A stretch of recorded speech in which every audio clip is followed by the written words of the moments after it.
தைப்பூச காலகட்டத்தில் தமிழ் கடவுளாம் முருகப்பெருமானின் சன்னதியை அடைந்து அவரின் அருளாசியை பெற ஆவலோடு காத்திருக்கும் மாற்றுத்திறனாளிகளின் இயக்கத்தை கடந்த 26 ஆண்டு காலமாக வெற்றிகரமாக நிறைவேற்றி வருகிறது தமிழன் உதவும் கரங்கள் இயக்கம்.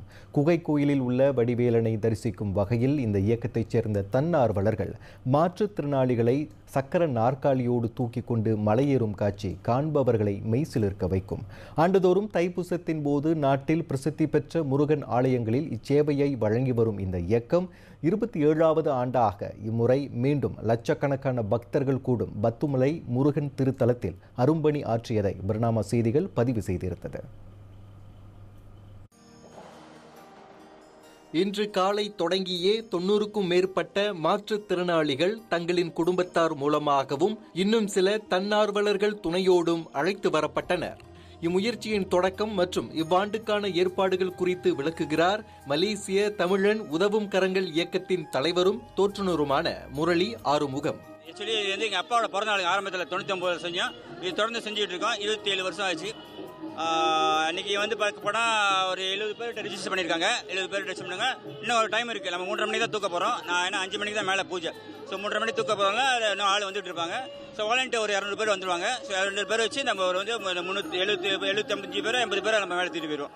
ஓகே, இது வந்து பாசிங் மணி தான். இது வந்து 10 பேர் நின்றுவாங்க. பாசிங் மணி தான் தூக்கிட்டு போகிறது. வருஷம் தூக்கிட்டு போகிறது. ஸோ வந்தானே எல்லாம் சாப்பாடு போட்டு இப்போ எல்லாம் அனுப்பி பாட்டு நிகழ்ச்சியெல்லாம் ஓடுது. 2 ஓடுது. 3:30 மணிக்கு தான் நம்ம தூக்க போகிறோம். தூக்க போனால் மேலே போயிட்டு கீழே இறக்கினே அப்புறம் அதுக்கு சாப்பாடு அரேஞ்ச் பண்ணி அவங்களுக்கு டிரான்ஸ்போர்ட் காசுலாம் கொடுத்து நமக்கு கொடுக்கணும். வழக்கம் போல இவ்வாண்டும் 100 மாற்றுத்திறனாளிகளை குகை கோயிலுக்கு தூக்கிச் செல்ல எண்ணம் கொண்டுள்ளதாக கூறிய இயக்கத்தின் இளைஞர் தலைவர் கதிரவன் காசிநாதன் மாற்றுத்திறனாளிகள் இதில் எவ்வாறு பதிவு செய்வது என்பது குறித்தும் தெளிவுபடுத்தினார். எப்படி நம்மள வந்து தொடர்பு கொள்ளணும்னா நம்மளோட வெப்சைட் இருக்கு, தமிழ் உதவுக்கான ஃபேஸ்புக்கும் இருக்கு, டிக்டாக்கும் இருக்கு.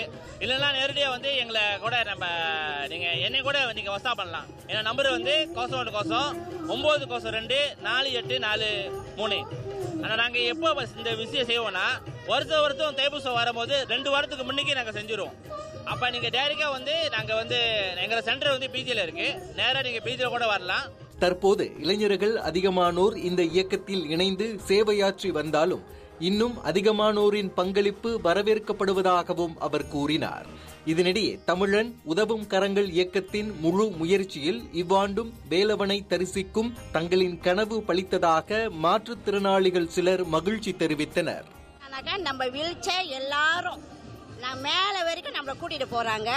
கண்டிப்பா இது வந்து ரொம்ப சந்தோஷமா இருக்கு. ஏன்னா இது வந்து நம்மள வந்து நான் 98ல இருந்து நான் வந்து ஜாயின் பண்ணியிருக்கேன் இந்த உதவுக்காரங்களோட டீம் கூட.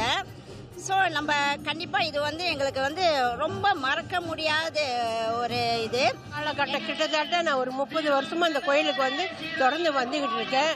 இப்போ இந்த 6 வருஷமா தான் என்னால் வந்து மலை ஏற முடியல. ஆனால் வந்து இந்த வாய்ப்பு இதான் முத நான் வந்து இந்த நிகழ்வுக்கு வந்திருக்கேன். ஆனால் எனக்கு ரொம்ப சந்தோஷமா இருக்கு. இங்குள்ள மக்களை பார்க்கும்போது, இவங்க செய்கிற சேவையும் பார்க்கும்போது, இன்னும் என்னை போல வந்து நிறைய பேர் வந்து ஊனமுற்றவர்கள் இருக்காங்க, நடக்க முடியாதவங்க இருக்காங்க. எல்லாருக்கும் இது ஒரு பெரிய ஒரு வாய்ப்பு. இது வந்து நான் வர்றது வந்து 4வது வருஷம். வருஷம் நான் எந்த மலையும் ஏறுந்துல. டாக்டர் முரளிக்கு தான் நன்றி சொல்லணும். அவங்க ஃப்ரெண்ட் எல்லாம் எங்களுக்கு ரொம்ப உதவி செஞ்சு மலை வரைக்கும் ஏற்றி விட்டுருக்காங்க. அது வரைக்கும் நான் அவங்களுக்கு வந்து பாராட்ட வேண்டிய விஷயம் தான். அது இவ்வளோ கஷ்டப்பட்டு எங்களுக்கு முயற்சி எடுத்து அவர் எங்களை மலை வரைக்கும் ஏற்றுறது வந்து நாங்கள் நன்றி கடன் பட்டிருக்கிறோம். இரவு மணி 7 கடந்து வானம் கருக்க தொடங்கி இருந்தும் அந்த இயக்கத்தின் நற்சேவை தொடர்கிறது.